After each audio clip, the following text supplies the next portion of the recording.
Bapa yang penuh kasih, Bapa kami di dalam Yesus Tuhan kami, Juru Selamat kami yang telah menebus dosa kami. Bapa yang baik,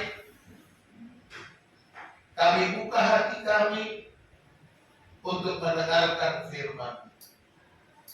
Penuhilah kami dengan Roh-Mu yang kudus, terangi hati dan pikiran kami, agar firman Tuhan yang kami dengar boleh menegur kami, menguatkan kami, sehingga kami boleh bertumbuh di atas dasar kebenaran firman Tuhan. Berbicaralah ya Tuhan kepada kami siapkan hati dan telinga kami. Di dalam nama Yesus Kristus kami sudah berdoa. Haleluya. Amin. Amin. Silakan duduk, selamat pagi. Salam. Puji nama Tuhan. Bapak Ibu Saudara dikasih Tuhan, hari ini khotbah saya beri judul ketaatan yang berdampak bagi dunia. Kita akan belajar bersama-sama dari firman Tuhan dari ketaatan seorang pria, seorang pemuda yang menikahi seorang pemudi, yaitu Yusuf dan Maria. Puji Tuhan, kita sudah mendengar kesaksian Pak Ferry dan Ibu ulang tahun pernikahan beberapa waktu lalu. Hari Jumat ya Pak. Puji Tuhan, selamat buat Pak Ferry dan Ibu. Tuhan memberkati juga yang berulang tahun. Selamat ulang tahun untuk Ibu Is. Ibu Is, ulang tahun berapa Bu? Berapa ya? 53 Pak. Hah? 53. 53, masih muda.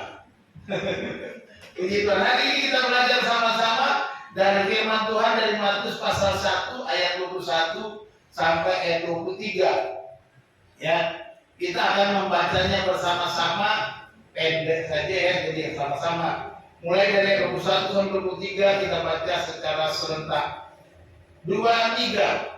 Ia akan melahirkan anak laki-laki dan engkau akan menamakan dia Yesus, karena dialah yang akan menyelamatkan umatnya dari dosa mereka.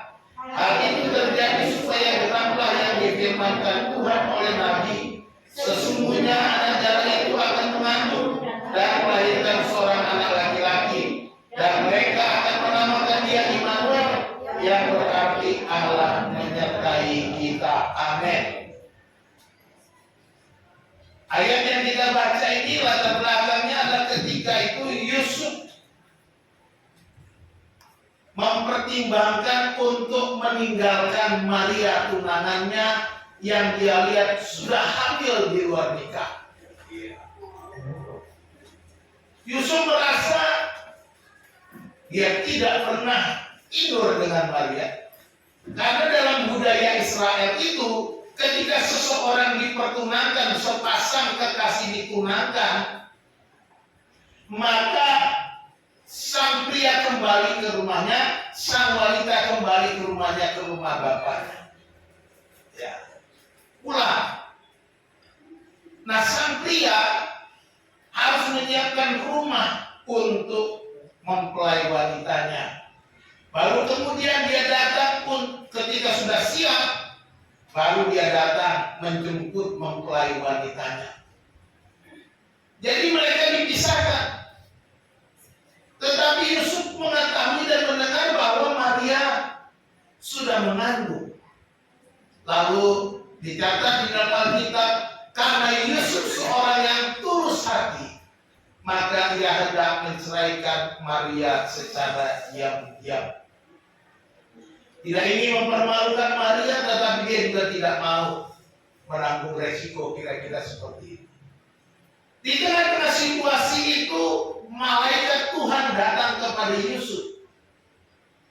Malaikat Tuhan berbicara kepada Yusuf dan berkata, Yusuf, janganlah engkau takut mengambil Maria sebagai istrimu. Lalu kita baca, dia akan melahirkan anak laki-laki dan engkau akan menamakan dia Yesus, karena dialah yang akan menyelamatkan umatnya dari dosa mereka. Inilah latar belakang ayat yang sudah kita baca. Itulah peristiwanya.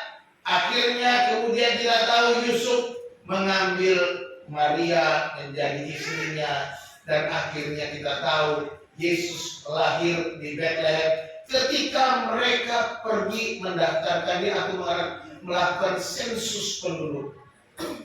Karena ada perintah Kaisar Agustus memerintahkan supaya semua orang mendaftarkan diri di kampung halamannya masing-masing. Dan Yusuf kebetulan berasal dari desa Bethlehem, bukan dari Banyuwangi. Ya, dari desa Bethlehem. Akhirnya mereka pun pergi ke Bethlehem, dan di sanalah Yesus lahir. Itu kira-kira. Bapak Ibu yang dikasih Tuhan, saya mau catat ada seorang yang sutra, Johann Wolfgang von Goethe. Kita juga mengenal Goethe Institute. Dialah namanya yang dipakai. Dia tokoh terpenting dalam dunia sastra di Jerman, dan neoklasisme dan romantisisme Eropa pada akhir abad 18 sampai awal abad ke-19. Dia berkata begini, untuk apa hidupku jika aku tidak lagi berguna untuk orang lain? Khotbah saya hari ini, bagaimana supaya kita berdampak bagi dunia ini. Sama seperti Goethe berkata, untuk apa hidupku kalau aku gak berguna bagi orang lain? Untuk apa hidupmu kalau hidupmu gak berguna bagi keluargamu, gak berguna bagi tetanggamu, gak berguna bagi sahabatmu, gak berguna bagi dunia ini? Untuk apa? Ini harusnya menjadi pikiran yang sama bagi kita seperti Goethe. Ya. Yusuf taat sehingga dia bisa berdampak, sehingga kita bisa berkumpul pada hari ini. Ketaatan Yusuf membawa dampak, gereja bertumbuh. Ketaatan Yusuf membawa dampak di mana banyak orang percaya di seluruh dunia. Dari seluruh kepercayaan di dunia ini, mayoritas adalah orang yang percaya kepada Yesus. Itulah yang terjadi. Yusuf seorang yang tulus hati menghadapi situasi yang sulit ketika Maria hamil sebelum mereka menikah. Yusuf berani mengambil resiko dengan ketaatannya. Ketika malaikat berjumpa kepadanya, Yusuf, janganlah engkau takut mengambil Maria sebagai istrimu, sebab ia mengandung dari Roh Kudus. Itu yang dipesankan malaikat. Bayangkan pada waktu itu Tuhan tidak pernah lagi berbicara kepada manusia selama 400 tahun. Malaikat tidak pernah lagi menampakkan diri kepada manusia selama 400 tahun. Tiba-tiba malaikat datang kepada Maria, kepada Yusuf, kepada para gembala. Ini adalah suatu peristiwa momen yang sungguh luar biasa bagi mereka. Dan Yusuf sebagai seorang yang tulus hati, dia mendengar apa yang diperintahkan. Yusuf taat pada perintah malaikat Tuhan dalam mimpi itu. Dia mengambil Maria sebagai istri dan menamakan anaknya Yesus sesuai dengan pesan yang sudah diberikan malaikat itu kepadanya. Ketaatan Yusuf membawa dampak yang besar bagi dunia ini. Ketaatan Yusuf bukan hanya keputusan pribadi, tetapi membawa dampak ilahi. Ya, di dalam Matius pasal 1:24 dikatakan, sesudah bangun dari tidurnya Yusuf berbuat seperti yang diperintahkan malaikat Tuhan itu kepadanya. Ia mengambil Maria sebagai istrinya. Ayat 24 ini menunjukkan ketaatannya sesudah bangun dari tidur, karena dia dijumpai oleh malaikat Tuhan dalam mimpi. Pada waktu tidur dia mimpi malaikat Tuhan datang kepadanya. Dan dia bangun, dikatakan di dalamnya, Yusuf berbuat seperti yang diperintahkan malaikat Tuhan itu kepadanya. Ia mengambil Maria sebagai istrinya. Kita akan belajar 3 hal tentang ketaatan Yusuf. Yang pertama, ketaatan Yusuf menghadirkan juru selamat.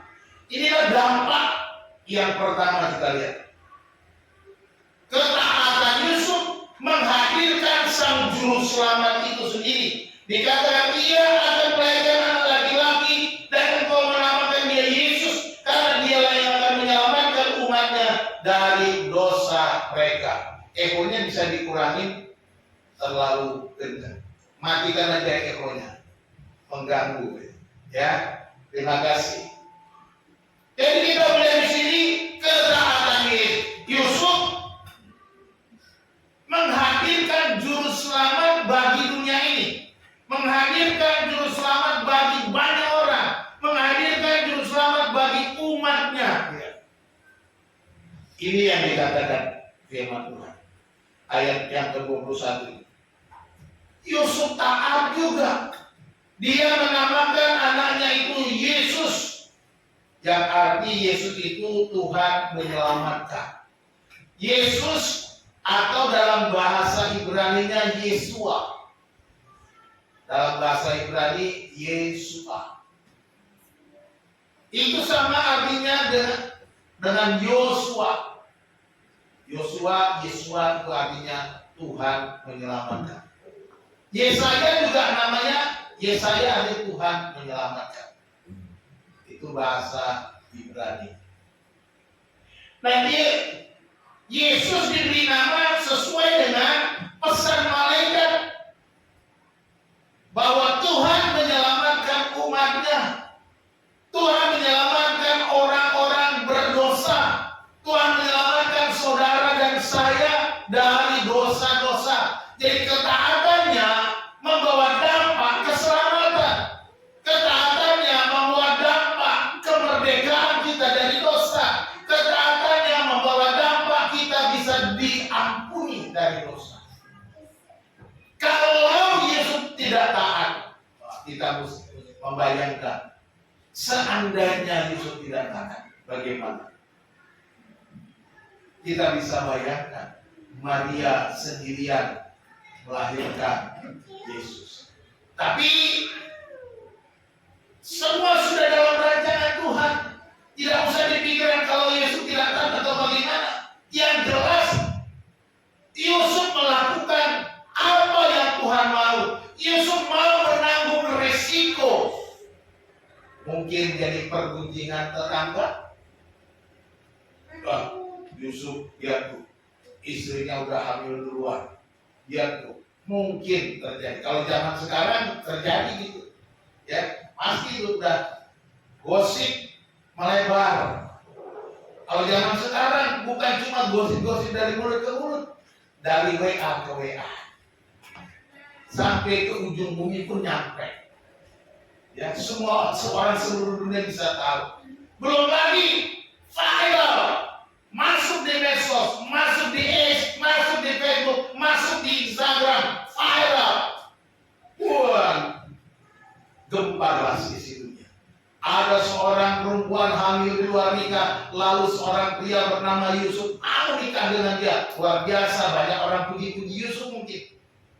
Tapi banyak orang menghina Maria mungkin. Berbagai macam terjadi. Tetapi Yusuf mau taat.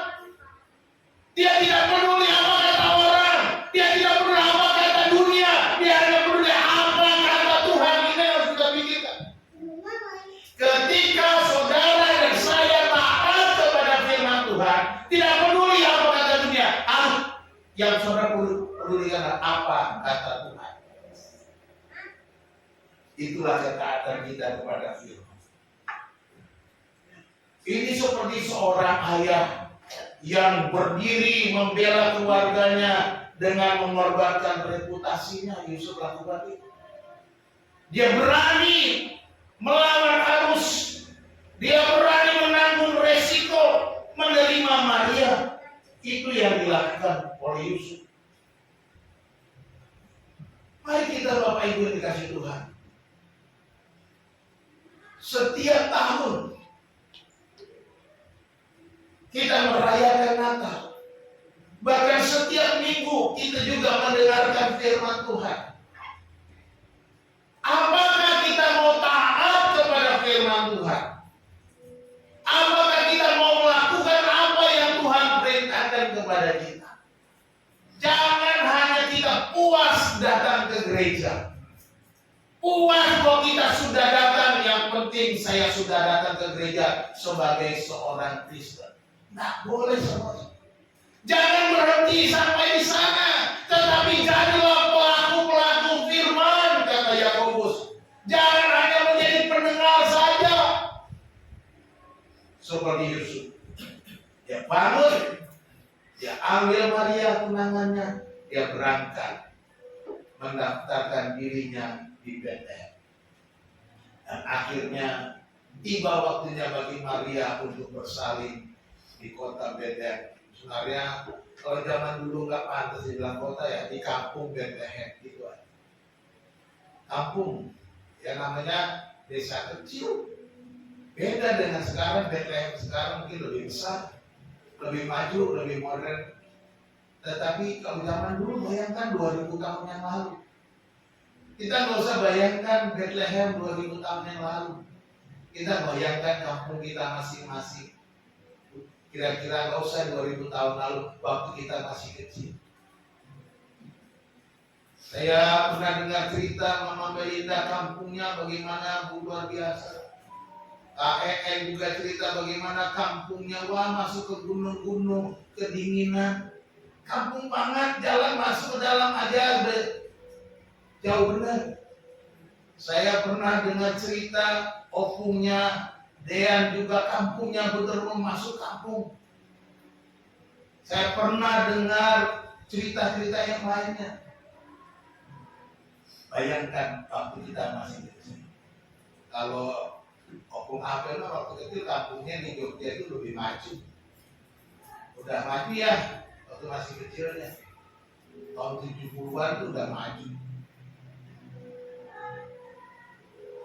Kita bayangkan Bethlehem yang kecil itu bisa melahirkan seorang juru selamat, seorang yang membawa keselamatan bagi dunia ini oleh karena ketaatan Yusuf kepada firman Tuhan.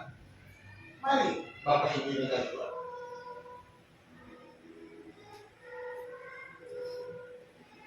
Dalam hidup kita, ketaatan pada panggilan Tuhan meskipun sulit bisa menjadi sarana Allah menghadirkan keselamatan bagi orang lain.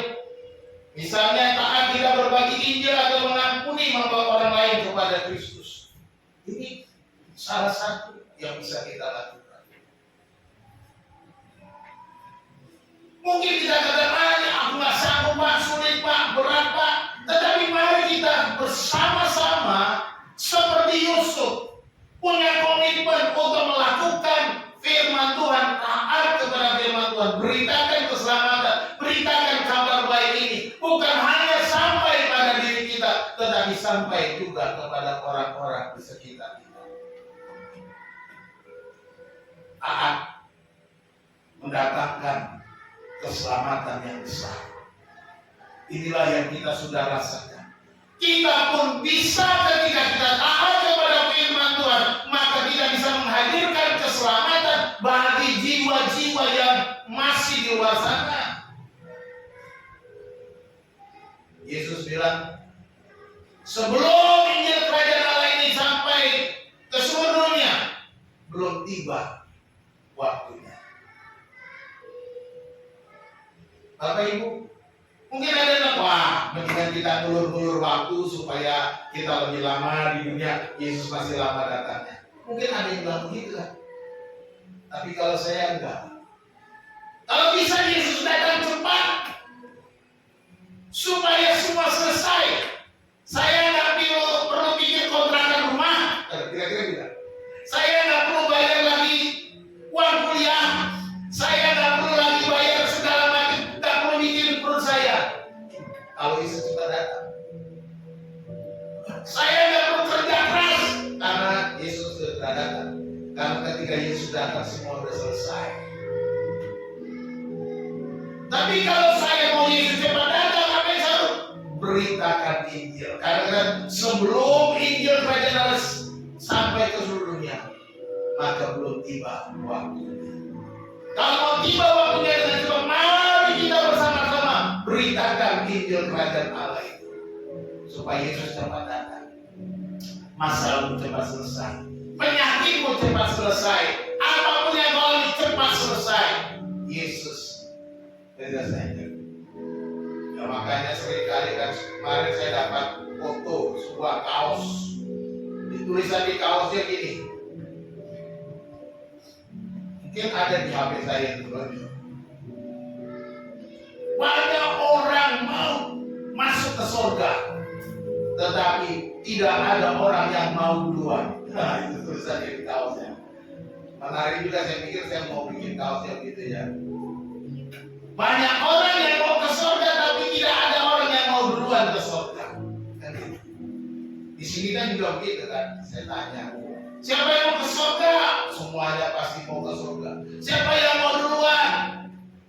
Pasti mikir-mikir, mungkin Mbak aja yang belum, saya duluan deh.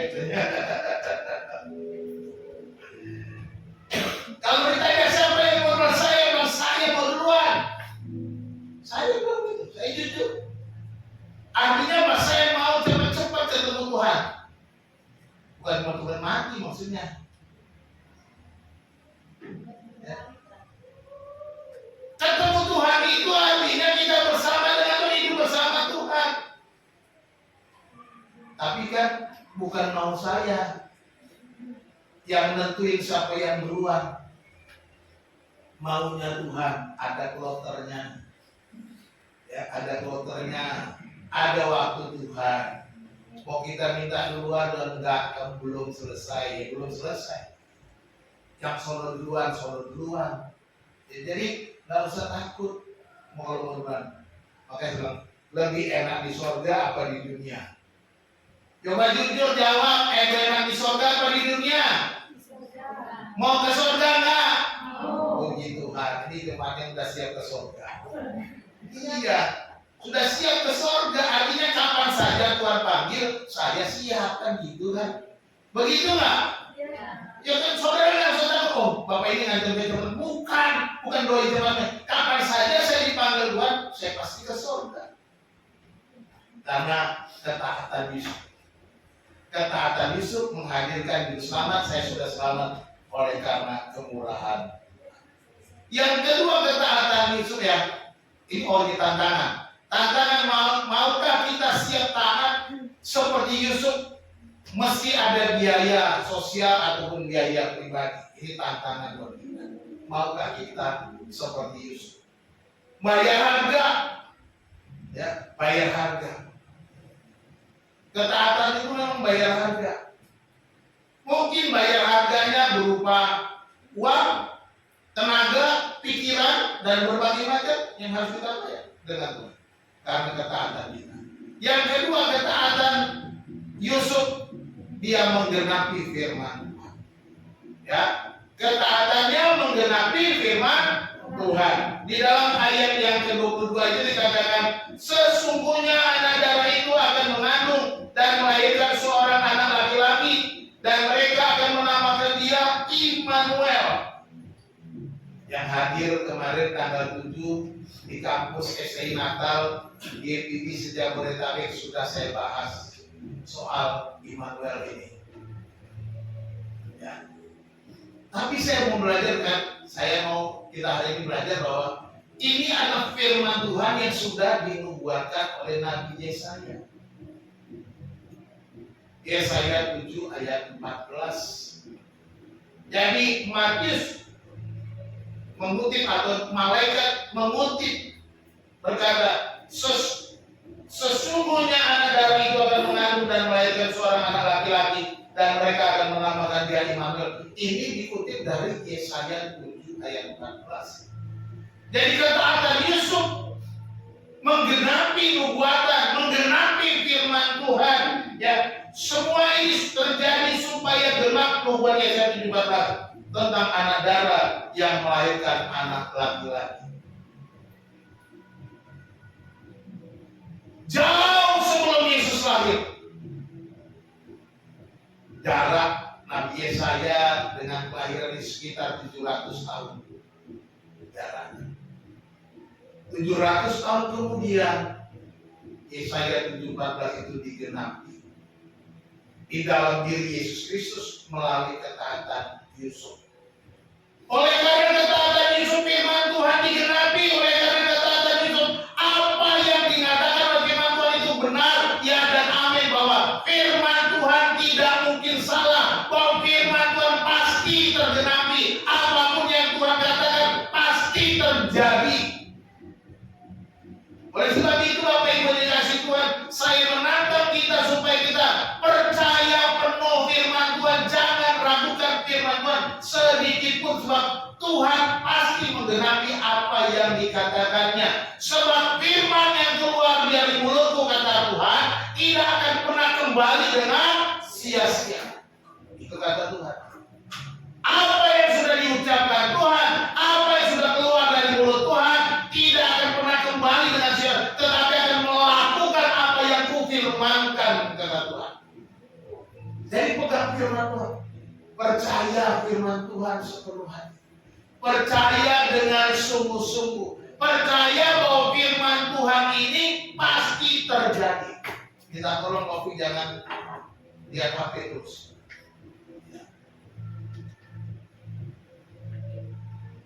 Saya berharap kalau lagi khotbah gini, HP itu buat pesawat.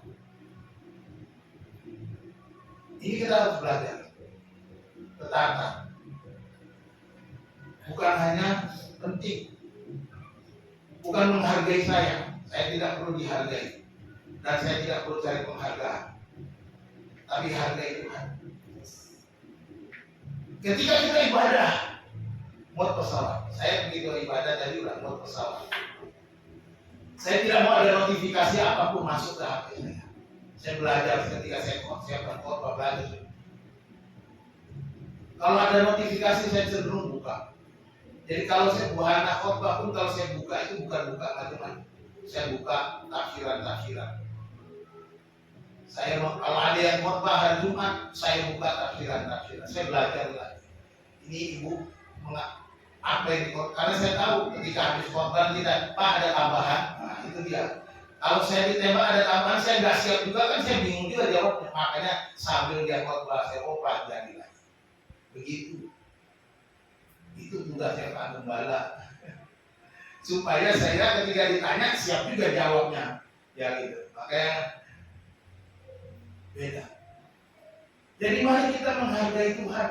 Ketika kita beribadah kepada Tuhan, ketaatan kita ditunjukkan dengan menghargai Tuhan. Hargai Tuhan. Kita mau sedang dihadap.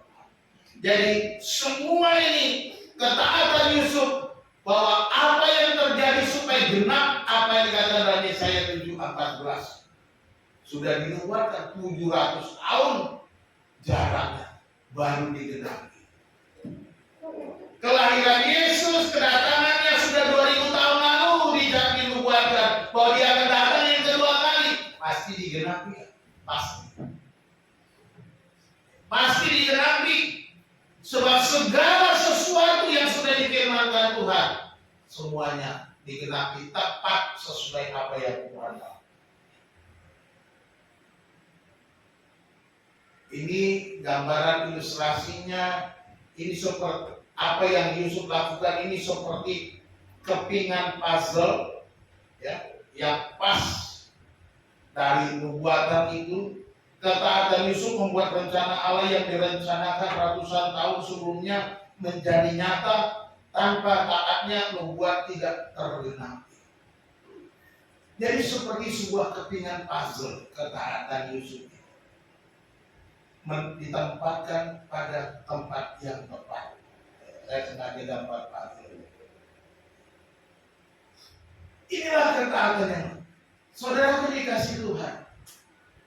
Demikian juga kita. Sadarilah dan percayalah bahwa di dalam dirimu ini ada rencana Tuhan. Bahwa saudara adalah bagian kepingan puzzle yang Tuhan akan tempatkan susun di tempat yang tepat. Percaya itu. Bahwa saudara dipanggilnya, saudara diselamatkannya bukan kebetulan. Bukan asal-asalan. Saudara dipilihnya karena Tuhan punya rencana. Saudara mau ditempatkan pada puzzle kepingan yang tepat. Mungkin sekedar gambar tanah, tapi saudara, kalau nggak ada ini, puzzle-nya nggak lengkap. Mungkin saudara sederhana saja, tetapi ingat bahwa tanpa saudara tidak lengkap. Gambaran itu tidak jelas. Ada yang hilang kalau saudaraku hilang. Artinya betapa berharga, betapa bernilainya setiap kita di mata Tuhan. Kalau kita begitu bernilai di mata Tuhan, maka kita juga harus menghargai Tuhan. Jangan hanya kita maunya ya, dihargai Tuhan, tapi kita nggak mau hargai Tuhan. Contoh-contoh ketaatan di dalam Alkitab. Yang pertama, ini saya nggak tulis banyak. Kalau tulis banyak nanti saudara bosan. Ya, janda di Sarfat dipelihara Tuhan. Ketika Nabi Elia minta bikinkan roti bundar kecil, janda itu bilang, aku baru saja kumpulkan kayu bakar dan aku mau pulang ke rumah membuat satu roti bundar kecil untuk aku dan anakku. Dan kami makan, sesudah itu kami makan, kami mati. Karena sudah tidak ada lagi tepung dan minyak untuk berkongsi. Tapi Elia berkata kepada janda itu, nggak masalah, sekarang kau buat saja buat aku dulu. Maka Tuhan akan pelihara engkau. Minyak tidak akan habis, tepung tidak akan habis. Perempuan itu pun tahan. Mungkin juga dalam pikirannya, kalau uang bikin untuk diriku, aku habis bisa mati. Kalau aku bikin untuk orang ini dan tidak terjadi, aku mati juga, sama-sama mati. Lebih baik aku bikin saja. Mungkin dia pernah berpikir begitu. Karena risikonya sama-sama mati kok. Jadi dia mengambil risiko. Aku berat saja buat hamba Tuhan ini, buat Nabi ini. Dia pun melakukan amanat. Ketika dia melakukannya, dia berikan kepada Nabi Elia. Dia pulang ke rumahnya. Tempayan itu masih ada tepung. Buli-buli minyaknya masih ada. Dia seperti yang difirmankan Tuhan, sampai Tuhan menurunkan, Tuhan pelihara janda. Ketaatan saudara akan firman Tuhan akan mendatangkan berkat. Percaya? Ketaatan lagi, Panglima Aram bernama Naaman. Dia sembuh dari sakit kusta. Dia datang, dia seorang perwira, lalu kemudian dia punya sakit kusta. Lalu ada seorang anak kecil yang dari orang Israel yang dia bawa menjadi budaknya. Budak itu bilang, di Israel ada seorang nabi, Tuhan pergi aja ke sana nanti disembuhkan. Dia pun pergi dengan prajuritnya bawa harta uang, hadiah pokoknya untuk bayar demi kesembuhan.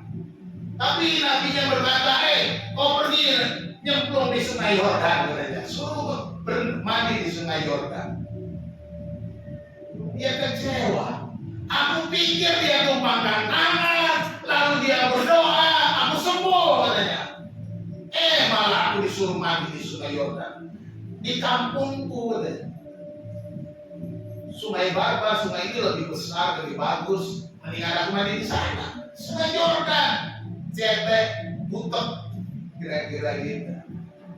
Habis sambil jalan dia ngeluh gitu. Lalu pasukan-pasukan bilang, Tuhan, kalau Tuhan disuruh lakukan apa saja untuk kesembuhan Tuhan, memang Tuhan nggak mau? Yang mau, lah kenapa nggak coba aja ke sungai Yordan? Dia mulai pikir, iya juga ya. Akhirnya dia sadar, dia taat. Mandilah dia di sungai Yordan, dan ketika dia keluar dari air dan badannya bersih dari kusta. Ketaatan. Ada mukjizat dengan ketaatan akan firman Tuhan. Amin. Bilang temanmu, ada mujizat dengan ketaatan firman Tuhan. Yang ketiga, siapa lagi? Para gembala taat melihat Yesus. Ini sekarang baru peristiwa Natal. Ya, gembala-gembala taat juga. Ketika malaikat bilang, hari ini telah lahir bagimu juru selamat, yaitu Kristus Tuhan di kota Daud. Kamu akan menjumpai dia terbaring di malam-malam dibungkus dengan kain lampin. Lalu mereka bilang, sudah malaikat pergi apa? Mari kita pergi melihat seperti yang dikatakan malaikat itu. Mereka pun taat pergi melihat. Akhirnya mereka melihat seperti apa yang dikatakan malaikat itu. Artinya apa? Ketaatan kita dan firman Tuhan selalu digenapi sesuai dengan janjinya. Yang keempat, orang Majus. Mereka juga taat ketika mereka menemui Yesus dan kemudian mereka berjumpa Yesus, mengeluarkan hadiah kepada Yesus, lalu mereka mau pulang ke kampungnya. Mereka pulang melalui jalan lain oleh karena malaikat mengingatkan mereka dalam mimpi juga. Jangan pulang lewat Herodes. Jangan kasih tahu Herodes, pulang aja kamu lewat jalan lain. Jangan lewat Yerusalem. Mereka taat perintah Tuhan. Dan akhirnya apa?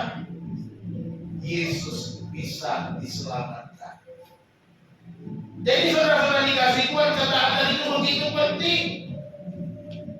Mari kita taat akan firman Tuhan. Karena ketaatan menggenapi firman Tuhan pasti ada berkat. Apa yang harus kita lakukan? Pertama, ketaatan kita hari ini menggenapi janji Tuhan dalam hidup kita dan gereja. Contoh, taat dalam pernikahan. Ini yang sudah menikah. Taat dalam pernikahan, taat dalam pekerjaan, taat dalam pelayanan, taat membuat rencana Allah dapat berjalan. Dalam keluargamu, taat supaya rencana Allah berjalan dalam keluarga. Mazmur 133. Sungguh alangkah baiknya dan indahnya apabila saudara hidup rukun bersama. Itu ketaatan kita. Sebab kesadaran Tuhan memerintahkan berkat. Tuhan memerintahkan berkat. Jadi mari kita taat melakukan firman Tuhan. Dalam keluarga, dalam pekerjaan, dalam pelayanan, apapun itu yang sedang saudara lakukan, jadikan kita melakukan firman Tuhan dengan taat sehingga rencana Allah terjadi dalam kehidupan kita. Tantangannya jangan abaikan firman Tuhan. Taatlah agar hidup kita menjadi bagian dari cerita besar Allah. Wah, Yusuf menjadi cerita besar yang tercatat dalam Alkitab. Kita tahu kisahnya. Saudara dikasih Tuhan, kita hidup ini harus menuliskan sejarah. Sejarah apa yang saudara tinggalkan? Sebab pepatah bilang, gajah mati meninggalkan gading pintar. Harimau mati meninggalkan apa ya? Ada kata malah harimau ya. Harimau mati meninggalkan belang, katanya gitu ya. Nggak tahu kenapa bilang meninggalkan belang gitu ya. Tapi kalau saudara mati meninggalkan apa? Meninggalkan nama, meninggalkan batu nisan. Tapi jadilah orang yang meninggalkan jejak yang bernilai. Meninggalkan sesuatu yang berharga bagi dunia ini, berdampak bagi dunia ini. Terlebih sebagai orang percaya ketaatan tidak akan firman. Jadi taat akan firman. Yang ketiga, ketaatannya menghadirkan Allah di tengah umat. Ketaatan Yusuf bukan hanya menghadirkan juru selamat,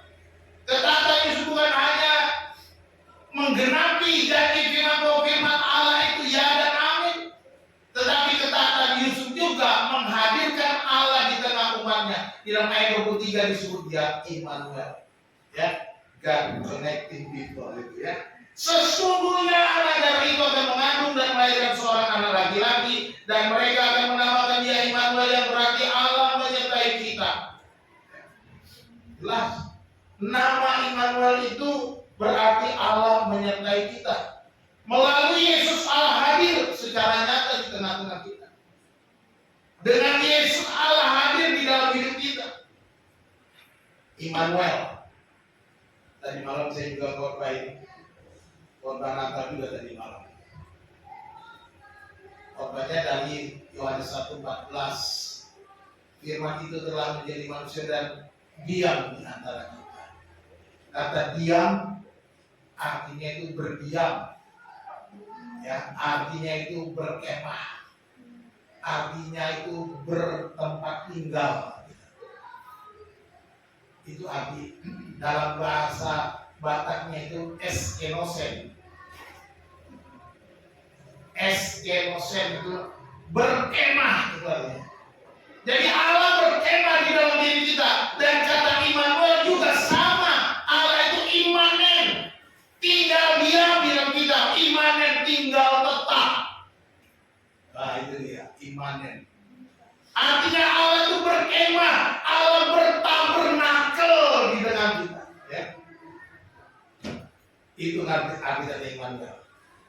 Ya, Immanuel, Allah menyertai kita. Dia menyertai kita di setiap langkah kita, di setiap rencana kita, di setiap jalan kita. Dia menyertai. Tapi Immanuel juga artinya Allah bertabernakel. Saya ingat kepada tabernakel orang perjanjian lama. Bertabernakel dia artinya mendiami. Ketika perhatikan gambar di sini, Allah itu diam di tengah-tengah umatnya di dalam di kemah suci, berupa tiang awan pada siang hari, tiang api pada malam hari. Tapi itu dulu pada bangsa Israel. Sekarang dengan ketaatan Yesus itu lahir dalam hidup kita. Yesus itu tinggal di dalam kita. Yesus bertempat tinggal di dalam kita. Yesus berkemah di dalam kita. Yesus kita akan tabernakel baik Allah. Maka kata firman Tuhan, tidak tahukah kamu bahwa tubuhmu itu adalah baik Allah, dan Allah diam di dalam kamu. Allah sekarang tinggal di dalam tubuh manusia. Tubuh yang ada di dalam hati. Dia tinggal di sana. Betapa mulianya kita dimuliakan oleh Tuhan. Ya. Kalau dipikir-pikir kita itu nggak ada apa-apanya. Tetapi kita dimuliakan oleh Tuhan dengan kemurahan. Inilah Immanuel itu. Immanuel, Allah yang menyertai kita. Dia tinggal di dalam kita. Dia bukan sekedar berjalan bersama-sama dengan kita, di samping kita, bukan. Dia di dalam kita.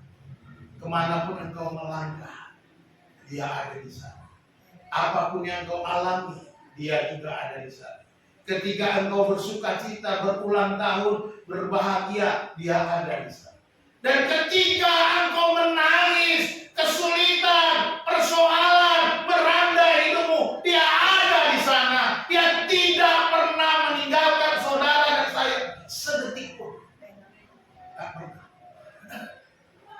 Tidak pernah dia biarkan kita. Dia peduli. Dia memperhatikan kita. Inilah Immanuel itu. Dia tidak membiarkan kita berjalan sendirian, karena dia ada di dalam kita. Indah rencanamu Tuhan. Amin. Terima kasih lagunya tadi. Di dalam hidup. Wah, tinggi banget. Harus itu. Betapa kebaikan Tuhan dalam hidup kita. Kita tidak pernah berpikir mengapa Tuhan pilih saya. Mungkin kita tidak pernah. Dan kalau kita pikirkan pun mungkin kita berkata, apakah saya pantas? Tidak bicara pantas atau tidak, memang kita tidak pantas. Itulah namanya anugerah. Memang kita tidak layak. Itulah makanya kita perlu menerima anugerah, pemberian dari Tuhan. Kalau kita layak, ya nggak perlu diberi. Ya sudah, tinggal masuk aja ke dalam kerajaan. Apa yang harus kita lakukan? Hari ini ketaatan kita menghadirkan kehadiran Allah di tengah keluarga, di tengah gereja dan masyarakat. Mari Bapak Ibu Saudara kasih Tuhan, hadirkanlah Tuhan di dalam keluarga. Hadirkanlah Tuhan di dalam gerejamu. Hadirkanlah Tuhan di tengah-tengah masyarakat. Dengan hidup taat, kudus, membuat orang lain merasakan Allah melalui kehidupan kita. Ketika kita taat, ketika kita hidup saling mengasihi, ketika kita hidup saling menolong, saling mendoakan, kita sama dengan menghadirkan Allah di tengah-tengah kita. Ajarkan kebenaran ini di tengah keluarga kita. Jangan sampai kita lalai. Mulai dari rumahmu, mulai dari keluargamu, mulai dari keluarga kecilmu. Jangan tunggu nanti. Tasok lama-lama gak bakalan jadi. Mulai sana. Hadirkan Allah karena kita taat kepada firman.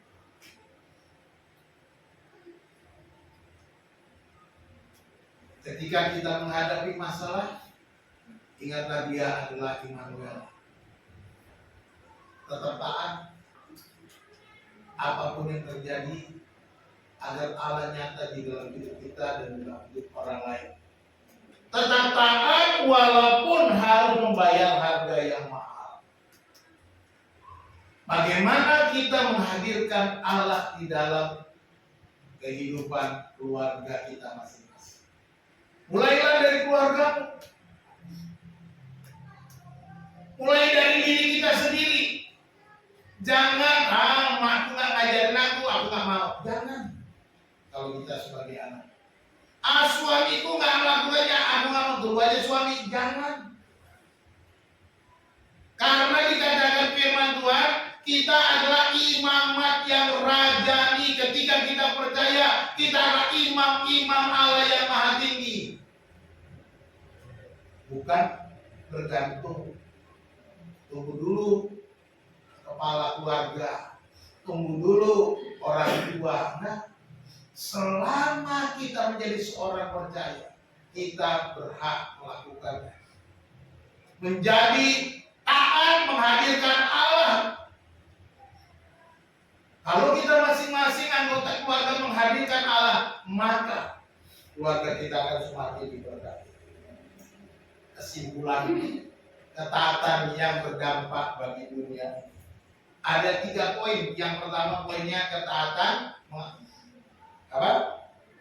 menghadirkan juru selamat.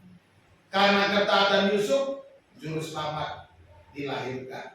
Juru selamat dunia datang. Keselamatan hadir bagi dunia ini karena ketaatan satu orang Yusuf. Sekarang kita harus taat, bukan hanya Yusuf lagi. Setiap orang percaya harus taat supaya keselamatan itu bisa dirasakan banyak orang. Jadilah pembawa kabar baik bagi dunia ini. Ya. Kabarkan Injil keselamatan itu kepada dunia ini, dimulai dari lingkungan kita. Yang kedua, ketaatannya menggenapi firman Allah. Yusuf taat, firman Tuhan digenapi. Marilah kita taat untuk menggenapi firman Tuhan, untuk menggenapi rencana Allah di dalam hidup kita, bahwa kita ada kepingan puzzle yang Tuhan mau tempatkan. Sadari, ketaatan kita adalah seperti sebuah kepingan puzzle. Lakukan firman Tuhan manusia untuk menyatakan kebaikan Tuhan. Yang ketiga, ketaatannya menghadirkan Allah di tengah-tengah umatnya. Ketaatan Yusuf menghadirkan Sang Immanuel, bahwa Allah hadir di tengah-tengah umatnya. Allah tidak lagi jauh di sana, tapi Allah sudah menjadi dekat dengan kita. Sebab Allah berkemah di dalam diri kita. Allah berdiam di dalam diri kita. Allah ada di dalam dirimu dan diriku. Jadi hati-hati. Kalau saudara mau melakukan dosa, ingat baik-baik. Allah ada di sana. Ya, jaga diri. Jaga hidup. Jadilah saksi bahwa Allah itu hidup dan hadir bagi lingkungan. Jadi saksi. Artinya apa? Kita mau menghadirkan Allah dengan kesaksian kita. Ketika saudara dilihat orang lain, oh benar, Allah itu hidup. Begini loh hidup orang Kristen. Begini loh Allah orang Kristen. Tapi kalau saudara hidupnya kacau, saudara gagal menyatakan Allah itu seperti apa. Apakah saudara mau menyatakan Allah itu seorang Allah yang pendendam, pembalas? Hadirkan Allah yang mengampuni. Hadirkan Allah yang mengasihi. Inilah yang harus kita lakukan sebagai orang yang percaya. Sebagai penutup saya mau cerita tentang seorang pendeta. Ini saya pikir sudah pernah saya cerita. Buat yang sudah dengar ya menguatkan kembali. Yang belum dengar mungkin baginya menguatkan. Di sebuah kota kecil ada sebuah gereja yang bolak-balik pendetanya dipecat. Ya karena gerejanya sistemnya diatur oleh majelis gereja, jadi pendetanya kalau nggak suka pecat saja. Mereka akhirnya mencari pendeta yang cocok buat mereka. Lalu mereka bertemu dengan seorang pendeta muda dengan khotbah yang luar biasa, khotbah yang berapi-api, khotbah yang menarik, khotbah yang menggugah hati orang yang mendengarnya. Para pengurus bilang, pendeta ini cocok buat kita. Bagaimana kalau kita undang dia untuk berkhotbah di tempat kita 1 bulan berturut-turut? Akhirnya mereka pun mengundang pendeta muda ini untuk berkhotbah di tempat mereka 1 bulan berturut-turut selama 4 minggu. Minggu pertama sang pendeta berkhotbah dengan berapi-api, dengan luar biasa. Jemaat diberkati, cuma oh haleluya, mereka merasakan kuasa Roh Kudus bekerja dan mereka mulai pulang. Wah, ini yang kita butuhkan. Para majelis yang duduk di depan berkata, cocok jemaat diberkati. Kita mau pakai. Luar biasa, selesai khotbah, disalami penuh. Terima kasih Pak Pendeta, luar biasa. Ajaib Tuhan. Wah, mereka sangat semangat dengan khotbah sang pendeta. Minggu kedua, khotbah lagi. Pendeta ini berkhotbah dengan berapi-api, membakar jemaatnya semua dengan semangat yang luar biasa, membenarkan firman Tuhan, menjelaskan firman Tuhan. Tetapi sebagian mulai kasak kusuk.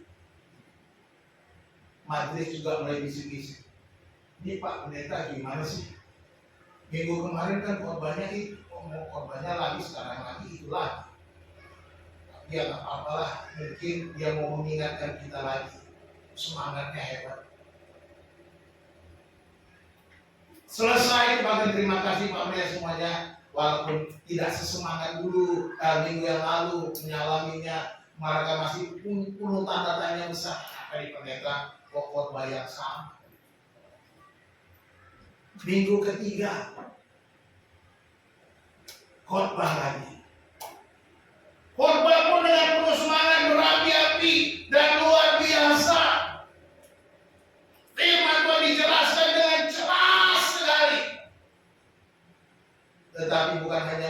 majelis yang kasak kusut, jemaat mulai kasak kusut. Ini pendeta gimana sih korbannya 3 minggu kok sama aja. Coba kira-kira kalau 3 minggu saya korban yang sama itu diulang-ulang, saudara mungkin juga mulai bosan. Ya. Akhirnya di antara mereka, wah udah deh, cukup dah 3 minggu deh.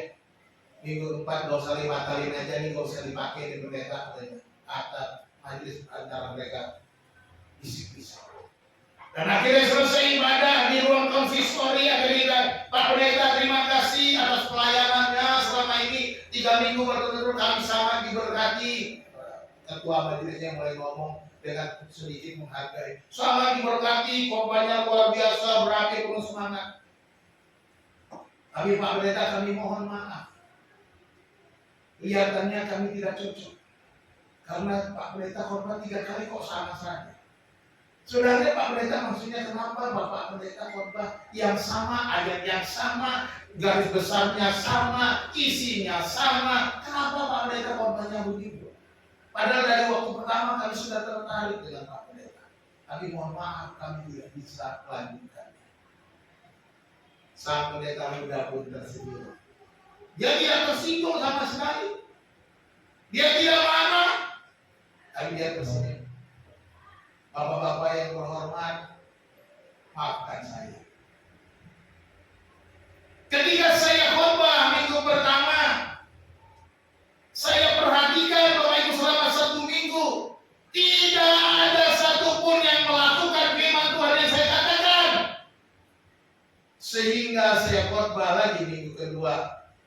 Ketika saya khotbah minggu kedua, saya perhatikan Bapak Ibu dan Majelis juga tidak melakukan firman Tuhan. Sehingga saya khotbah hari ini, minggu ketiga ini, dengan khotbah yang sama. Saya berharap Bapak Ibu bertobat dan melakukan firman Tuhan, sebab tidak ada gunanya saya khotbah yang baru, sementara satu saja belum bisa lakukan.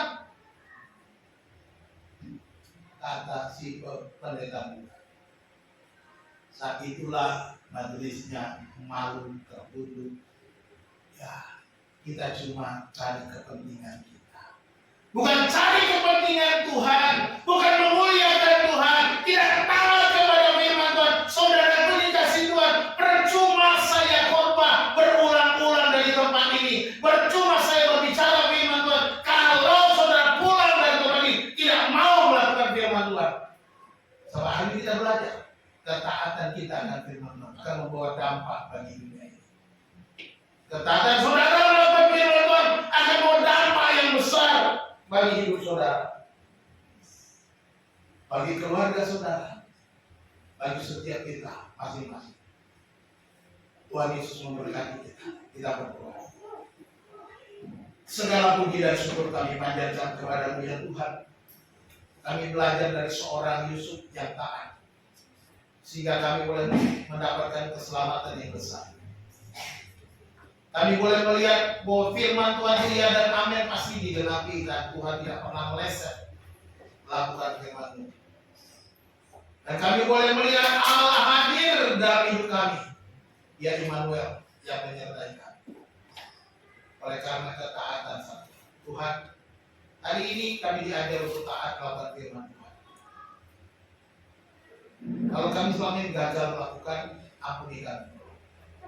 Ampuni umat-Mu ya Tuhan. Dan biar kami boleh melangkah kembali, keluar dari tempat ini. Kami ingat akan firman Tuhan. Melakukan apa yang kami baca, kami dengar dari firman-Mu. Setiap hari kami boleh merenungkan firman Tuhan dan melakukannya. Sehingga Tuhan bekerja di dalam kami dan melalui kami. Biarlah kami menjadi sekeping puzzle yang Tuhan tempatkan menjadi berkat bagi banyak orang. Terima kasih Tuhan, hamba-Mu berbicara, Bapa, biarlah Roh-Mu berbicara kepada kami. Di dalam nama Tuhan Yesus kami berdoa. Haleluya. Amin.